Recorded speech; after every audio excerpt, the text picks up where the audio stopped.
जीवन के बंधन काट, पकड़ लई ऋषि मुख की बाट, पकड़ लई ऋषि मुख की बाट, पकड़ लई ऋषि मुख की बात। जगत से मन में परम उचाट, धन्य जीवन की सुभग घड़ी। जगत से मन में परम उचाट, धन्य जीवन की सुघर घड़ी। जगत से मन में परम उचाट, धन्य जीवन की सुघर घड़ी। जगत में मन में परम उचाट, धन्य जीवन की सुघर घड़ी। प्रेम के साँचे पर खनहार, भजो रे मन रघुवर राम हरि। प्रेम के साँचे पर खनहार, भजो रे मन रघुवर राम हरि। उन पशुओं के बंधन काट करके ऋषि मुख की बाट पकड़ ली। और जगह दुनिया बहुत बकवास करती है, बहुत बोलती रहती है, मुझे क्या समझ रखा है, मैंने कैलाश उठाया है, मैंने अपना सिर काट काट करके हवन किया है।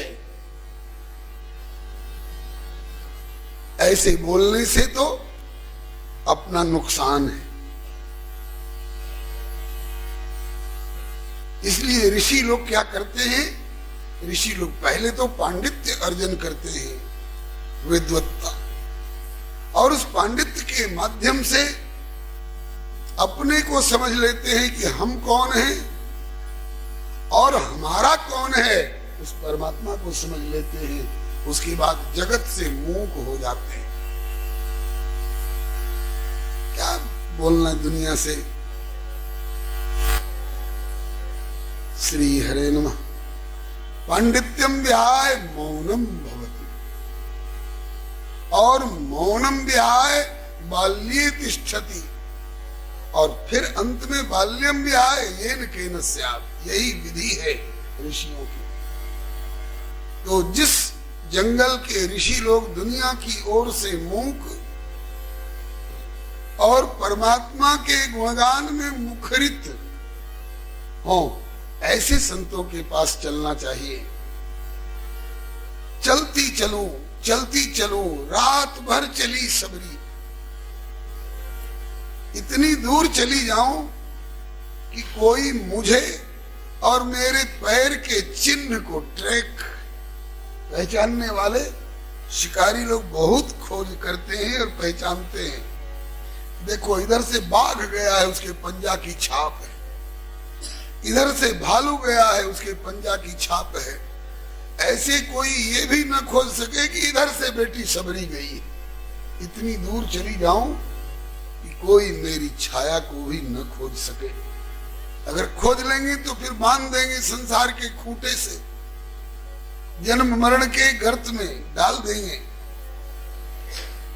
मौत के घाट उतारने वाले विषयों के चूल्हे में झोंक देंगे। शबरी को वैराग्य हो चुका है। जिस समय ये भाव उसके मन में आया, संतों का कथन है उसके जीवन की सबसे उत्तम घड़ी वह थी, धन्य जीवन की सुघर घड़ी। श्री हरे नमः। अब ऋषिमुख की ओर चल पड़ी। इधर जिन पशुओं का बंधन काटा गया, जिनको अब जल पीने की स्वच्छंदता मिल गई, जिन्हें घास चरने का अवसर मिल गया, दिए तिन रोम रोम आशीष कि तुम पर कृपा करे जगदीश। दिए तिन रोम रोम आशीष कि तुम पर कृपा करे जगदीश। दिए तिन रोम रोम आशीष कि तुम पर कृपा करे जगदीश। दिए तिन रोम रोम आशीष कि तुम पर कृपा करे जगदीश। तुम पर कृपा करे जगदीश। कि तुम पर कृपा करे जगदीश। और छुड़ावे बंधन विश्वास। विश्वास माने 100% तुम्हारा बंधन छूटे। छुड़ावे बंधन विश्वास आज ते तेरी सब सुधरी। छुरावे बंधन विश्वास आज ते तेरी सब सुधरी। छुड़ावे बंधन विश्वास आज ते तेरी सब सुधरी। छुरावे बंधन विश्वास आज ते तेरी सब सुधरी। प्रेम के साचे पर खनहार भगोर मन रघुवर राम हरि। प्रेम के साचे पर खनहार भजोरे मन रघुवर राम हरि। हम जिसका भला करते हैं उसका रोआ रोआ आशीर्वाद देता है। इसलिए जहां तक बने भला करने की नियत रखनी चाहिए। किसी प्रेमी का उद्गार है, गुरु बख्तावर कहते थे कुछ सफल कमाई कर। सफल कमाई क्या? अरे जितनी हो तेरे से सब जीवों की भलाई कर। क्या करें भलाई के रूप में?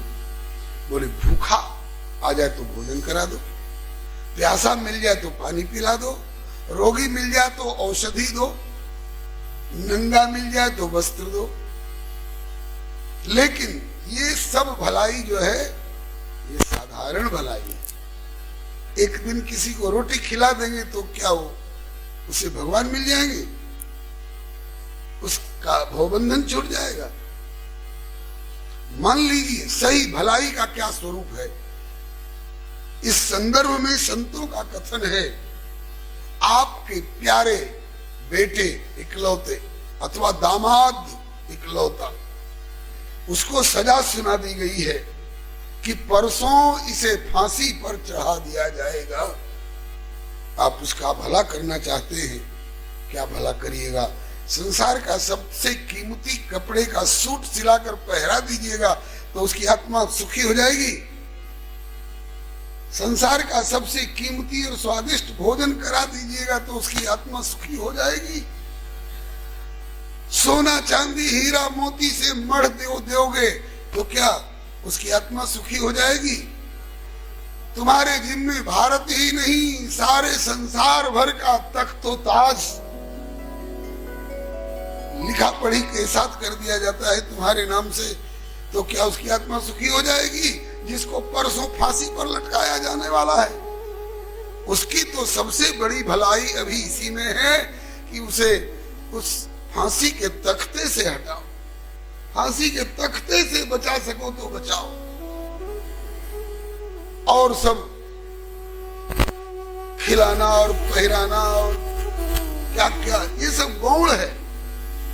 अभी सबसे बड़ा उसका भला है कि फांसी के तख्ते से बचाओ। ये तो एक बार की फांसी की बात है यारो। इस भारतवर्ष में जन्म पाकर मानव शरीर पाकर अगर 84 लाख योनियों के तख्ते से नहीं हटाया गया तो फिर 84 लाख योनियों का चक्कर लगेगा।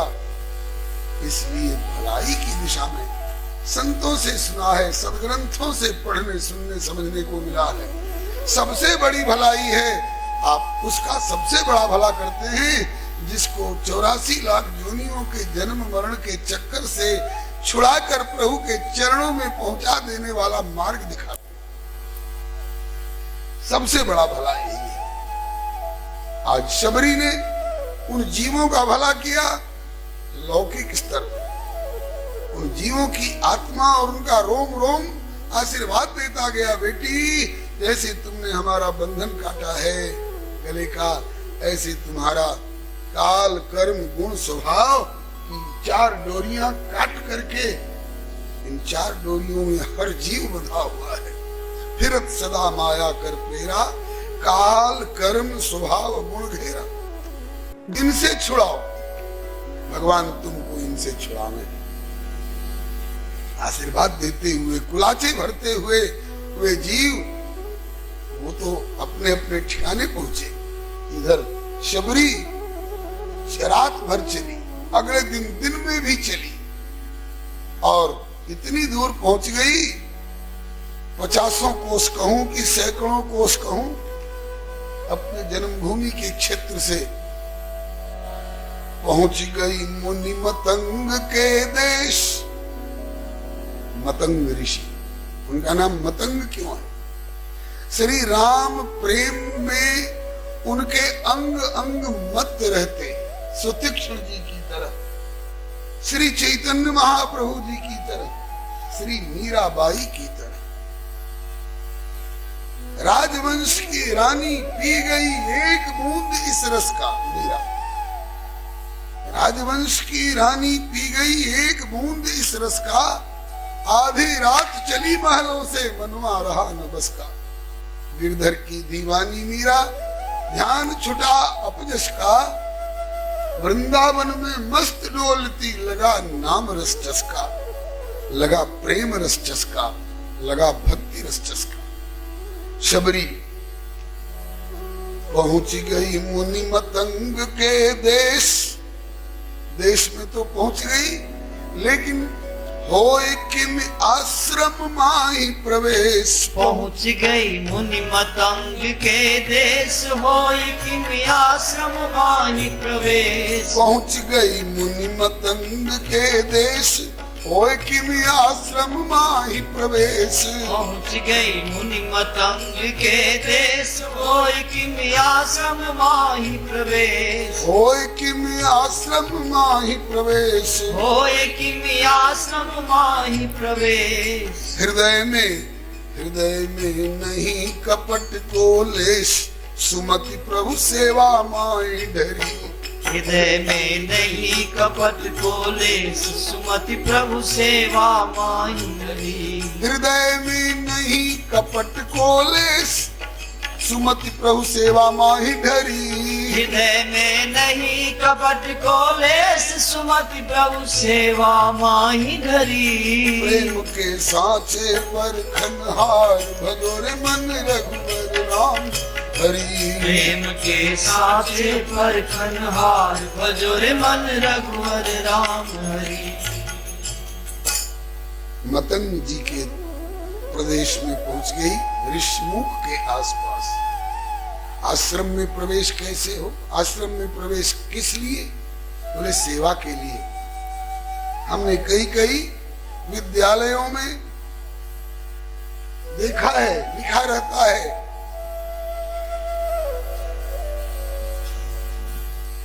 रहता है, शिक्षार्थ प्रवेश। विद्यालय में प्रवेश लीजिए शिक्षा के लिए। शिक्षार्थ प्रवेश और सेवार्थ निर्गम। शिक्षार्थ आगम और सेवार्थ निर्गम। आइए शिक्षा पाने के लिए विद्यालय में, और यहां से निकल के जाइए सेवा के लिए। जो पढ़े उसका सदुपयोग करके घर परिवार की सेवा करिए, और थोड़ा व्यापक स्तर बनाया तो समाज की सेवा करिए, राष्ट्र की सेवा करिए, सारे विश्व की सेवा करिए। शबरी सेवा करना चाहती है।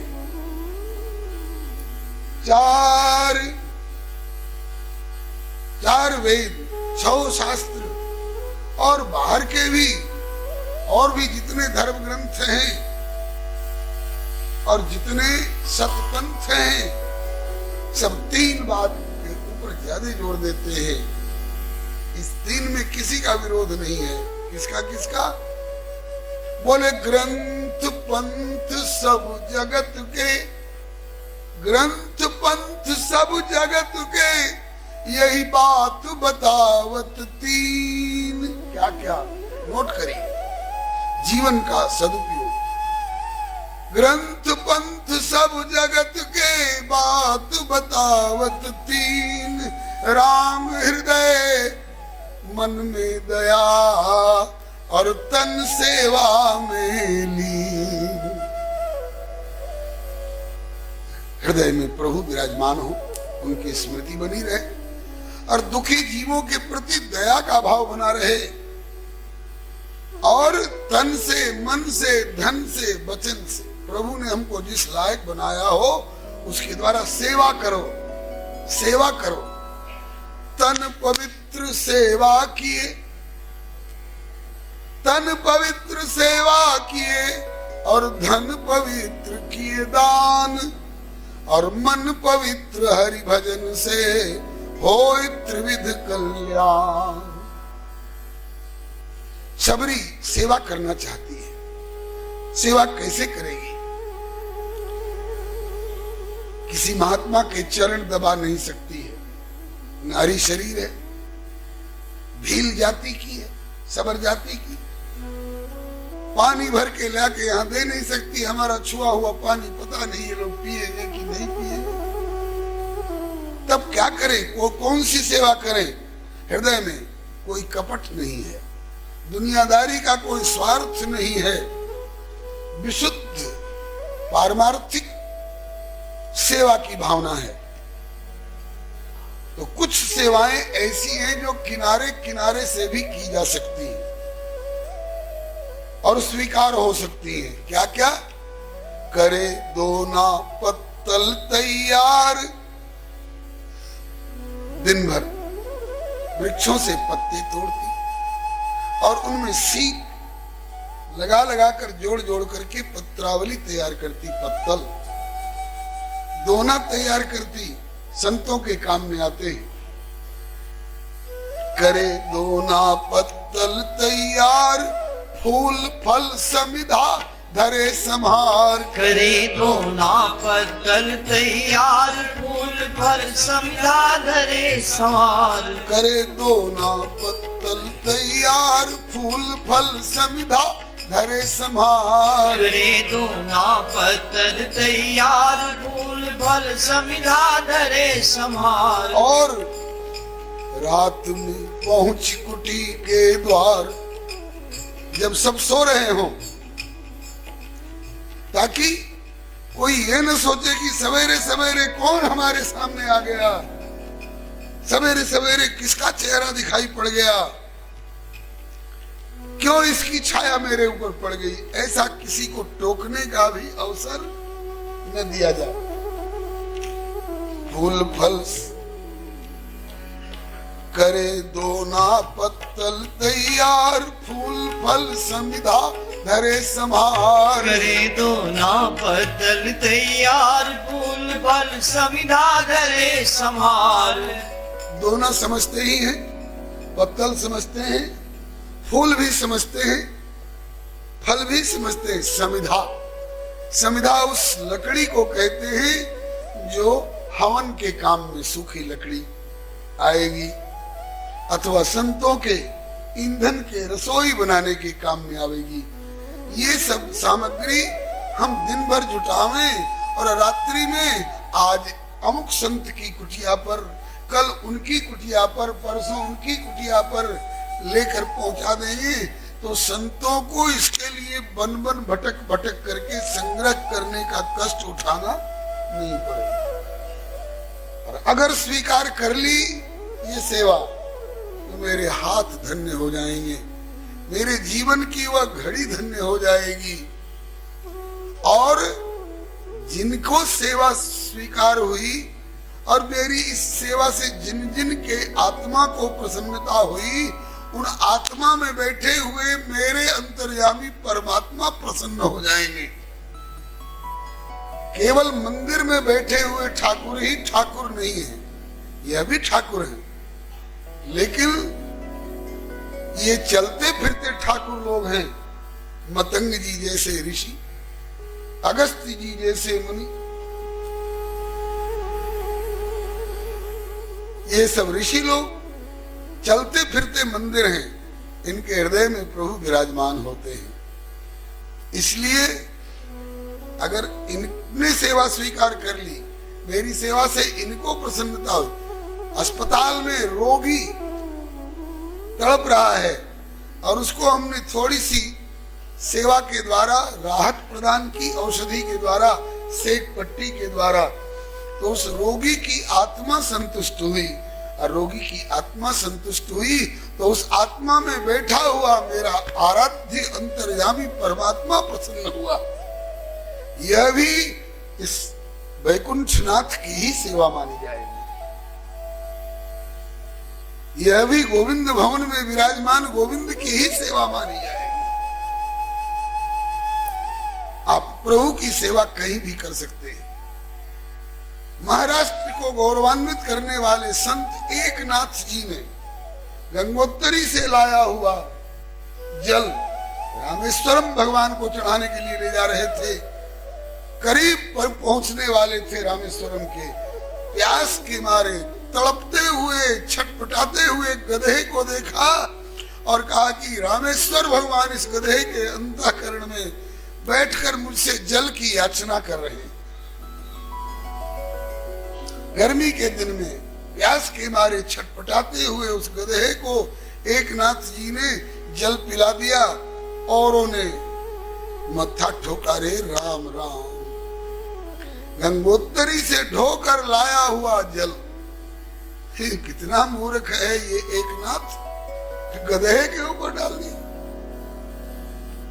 ऊपर से देखने में औरों को लग रहा होगा कि गधे के ऊपर डाल दिया, लेकिन एकनाथ जी गधे के भीतर जो आत्मा है और उस आत्मा के भीतर बैठे हुए लगता है कि रामेश्वरम भगवान ही जल मांग रहे हैं, मैं उनको दे रहा हूं। बाद में प्रभु ने खुलासा भी किया। एक कोढ़ी अथवा किसी रोगी ने कहा कि हे रामेश्वर भगवान मेरा रोग छूट जाए, कहा कि जा करके पैठण में एकनाथ से कहना कि आपने गधे के भीतर जल डाल करके श्री रामेश्वर भगवान को तृप्त किया है, उससे यदि रामेश्वर भगवान को कुछ प्रसन्नता हुई है और उस प्रसन्नता का कुछ पुण्य होता हो और उस पुण्य में से मैं इतना अंश संकल्प करके इस रोगी को देता हूं ताकि इसका कष्ट दूर हो जाए। हजारों संदेह करने वाले बैठे थे, इसने जल बेकार कर दिया, गंगोत्तरी से ढो के लाया, गधा पर डाल दिया। ऐसे संदेह करने वाले हजारों लोग बैठे थे, कथा चल रही थी। उसी बीच में भगवान रामेश्वर के द्वारा भेजा हुआ वह रोगी पहुंचा। जब उसने घोषणा की, रामेश्वर भगवान ने आज्ञा करके भेजी है कि अगर गधे को जल पिलाने से रामेश्वर भगवान को प्रसन्नता हुई हो तो हे एकनाथ जी आप कह दीजिए कि इनका कष्ट दूर हो जाएगा। उन्होंने कह दिया, यदि गधे के भीतर जल डालने से रामेश्वर भगवान को प्रसन्नता हुई है और इससे वो चाहते हो कि हाँ इसका कष्ट दूर हो, तो मैं अपनी तरफ से संकल्प करता हूँ इनका कष्ट दूर हो जाए। उनका कष्ट दूर हुआ, तुरंत कंचन काया हुई, लोगों ने जय जयकार करी, बोले उस गधे के ऊपर ढाला हुआ जल साक्षात रामेश्वर भगवान ने स्वीकार किया है। इसका प्रत्यक्ष प्रमाण, इसकी प्रत्यक्ष प्रतिक्रिया दिखाई पड़ी। आप कहीं भी परमात्मा की सेवा कर सकते हैं अगर आपकी दृष्टि सी राम में सब जग जानी वाली है तो। अगर आपकी दृष्टि जित देखो तित श्याममयी है वाली दृष्टि है तो। यदि आपकी दृष्टि या देवी सर्वभूतेषु मातृ रूपेण संस्थिता वाली दृष्टि है तो आप एक रोगी को संतुष्ट कर दीजिएगा तो परमात्मा प्रसन्न हो जाएगा उसके हृदय में। सेवा की भावना होनी चाहिए। नौकरी और मजदूरी की भावना हो तो पैसा जरूर मिलेगा, लेकिन ठाकुर की प्रसन्नता नहीं मिलेगी। और सेवा की भावना अगर हो तो आप कहीं भी ना, एकनाथ जी ने गधे को तृप्त करके प्रभु को पा लिया और पंढरपुर को गौरवान्वित करने वाले नामदेव ने कुत्ते की रोटी में घी चुपड़ करके और प्रभु को प्राप्त कर लिया।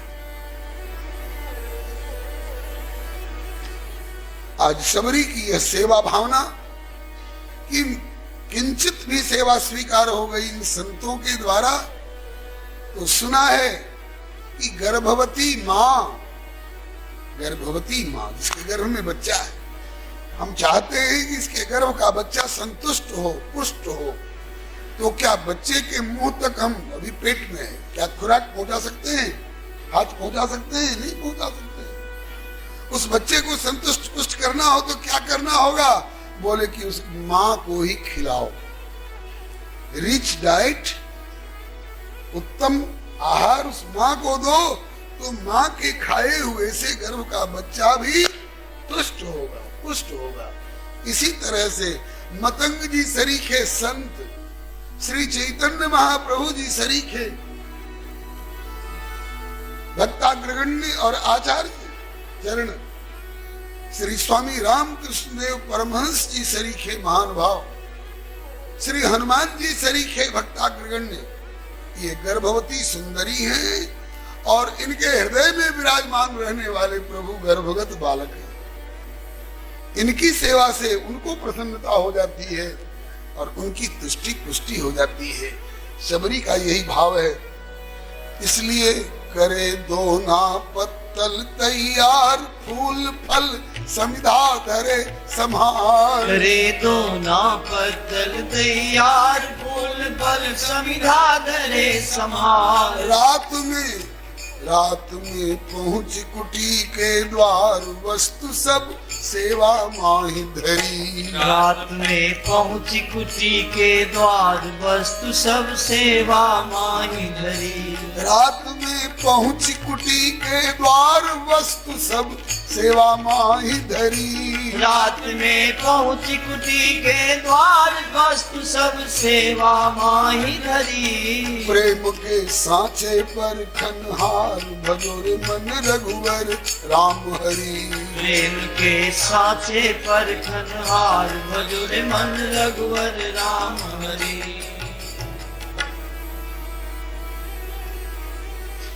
माथे पर लकड़ी का बोझ होता, बगल में पत्तल का बंडल होता, हाथ में फूल और फल होता, जो भी पोटली सी होती, और दूसरे बगल में झाड़ू होता। इतनी सामग्री लेकर के शबरी किसी संत के दरवाजे पर पहुंचती, ऐसे ढंग से पहुंचती कि मेरे पैर की आहट से अगर सोए हो तो नींद में विक्षेप न हो, और भजन कर रहे हो तो उनके ध्यान में विक्षेप न हो। सेवा धर्म परम गहन, योगिनाम अप्यगम्य। सिर भर जाऊं उचित अस मोरा, सबते सेवक धर्म कठोरा। वहां पहुंच करके और धीरे से पहले माथे का लकड़ी का बोझ उतार लेती, बगल का पत्तल का बंडल किनारे कर लेती, इसमें भी खड़खड़ाहट की ज्यादा आवाज न हो। पत्तल दोना रख देती, फिर फूल फल रख देती, झाड़ू को एक किनारे रख करके, और हमें संतों की चरण रज चाहिए। श्रीमन महाप्रभु जी ने अपने शिष्यों को, सेवकों को बताया है, भगवान की भक्ति के मार्ग में प्रभु की कृपा का जल्दी से जल्दी और दृढ़ता पूर्वक और शाश्वत अनुभव अगर चाहते हो तो ये तीन का सहारा लो। इन तीनों के प्रयोग से बहुत जल्दी कृपा का अनुभव होगा। कौन कौन? बोले भक्त पद रोज, भक्त पद रोज और भक्त पद जौल, दो हुआ। और तीसरा भक्त भुक्त अवशिष्ट, ये तीन महाबोल नारद जी ने महिमा गाई है, वाल्मीकि जी ने महिमा गाई है। भक्त पद रज और भक्त पद जौल, और पृथ्वी में भक्त भुक्त अवशिष्ट, तीन महाबोल महाशक्ति प्रदान करने वाले हैं प्रभु की कृपा की अनुभूति कराने की दिशा में। बहुत लोग तो क्या करते हैं, किसी संत को पा जाए तो लगता है कि उनका अंगूठा को यूं निचोड़ करके जाने क्या रस निकाल लूं, भले चाहे उनको पीड़ा हो रही, अरे छोड़ भाई, क्यों परेशान कर।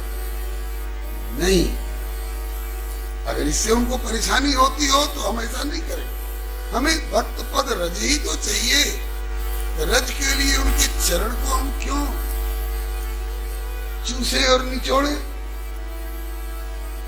उनके कुटिया का जो दरवाजा है, दरवाजे का जो फाटक है, उससे वे भीतर भी जाया करते हैं, बाहर भी आया करते हैं। तो कई बार के गए आए हैं, वहां की धूलि का एक एक कण उनके चरण से संस्पृष्ट है। हम क्यों नहीं वही धूलि लेकर के और माथे से लगा ले, हृदय से लगा ले? उनको क्यों परेशान करें? हिरण्यकशिपु ने प्रहलाद जी से पूछा है, अरे प्रहलाद, नोचे गुरुमुखी अंते, यदि गुरु संडामर्क के द्वारा पढ़ाई हुई विद्या और ज्ञान ये नहीं है, तो कुतो अभद्रा सतीमती, ये दैत्य कुल के विपरीत अभद्रा और असती मती तुझको कुतो कहां से प्राप्त हुई? तो प्रहलाद जी कहते हैं कि पिताजी गजब की बात है, मैं कहता हूं कि किसी को सताओ मत, तो मेरी बुद्धि अभद्रा और असती हो गई, और आप लोग कहते हैं उसको मार डालो, उसको काट डालो, उससे छीन लो, उसको झपट लो, उसको निचोड़ दो, उसको ऐंठ दो, तो आपकी मति सीधी हो गई। चलिए, आपकी दृष्टि ऐसी है, इसलिए मेरी बुद्धि अस्थि जैसी लगती है। मैं कहता हूं कि किसी को सताओ मत, मैं कहता हूं कि किसी का भला करो और भगवान को भूलो मत। तो पूछते हो कि ऐसी बुद्धि तुझको कहां से मिली? तो सुन लीजिए, ऐसी मति एक ही जगह से मिलती है। नैषाम मतिस्तावदुरुक्रमांघ्रिम स्पृशत्यनर्थापगमो यदर्थ महीयसां पादरजोऽभिषेकं निष्किंचनानां न वृणीत यावत्। परम अकिंचन भजनानंदी निष्प्रिय परमार्थी उपकारी संतों के चरण की रज में जब तक अभिषेक अपना नहीं होगा, तब तक ऐसी निर्मल मति नहीं प्राप्त होती। जड़ भरत जी से श्री रघुगण राजा पूछते हैं, कहते हैं कि आपकी बात समझ में तो आ गई, लेकिन अनुभव में अभी नहीं आई। अनुभव में कैसे आएगी? घर छोड़ दूं तो अनुभव में आ जाएगी? कोई जरूरी नहीं। घर छोड़ करके कहीं राजा सुल्फा वालों के चक्कर में पड़ गए तो चारों वेद पढ़ लूं तो हो सकता है? बोले कि हो सकता है। रावण सरीखा वेदज्ञता का अहंकार चढ़ बैठा। कोई जरूरी नहीं कि वेद पढ़ने से ये दशा हो जाए। फिर अश्वमेध यज्ञ कर लें, बोले हो सकता है कि तुम इंद्र के शत्रु बन जाओ। रहुगण तपसा न जाती न चिज्जया निर्वपणात् गृहाद्वा न छंदसा नैव जलाग्नि सुरगई। तो कैसे होगा? बोले बिना महत पाद रजोभिषेकम, महत पुरुषों के चरण रज में जब तक नहीं लोटोगे, अभिषेक अपना नहीं करोगे, तब तक ये स्थिति, ये अनुभूति नहीं हुआ करती है। महत पाद रजोभिषेक का बहुत महत्व बताया गया है। यत्र तत्र सर्वत्र।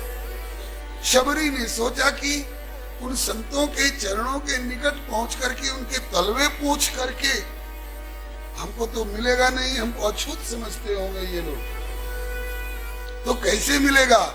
अरे बोले कि जिस कुटिया के दरवाजे से ये कई बार भीतर जाते होंगे, कई बार बाहर आते होंगे, उस कुटिया के दरवाजे की रज की कण कण उनके चरण से संस्पृष्ट और परम पूत पुनीत है।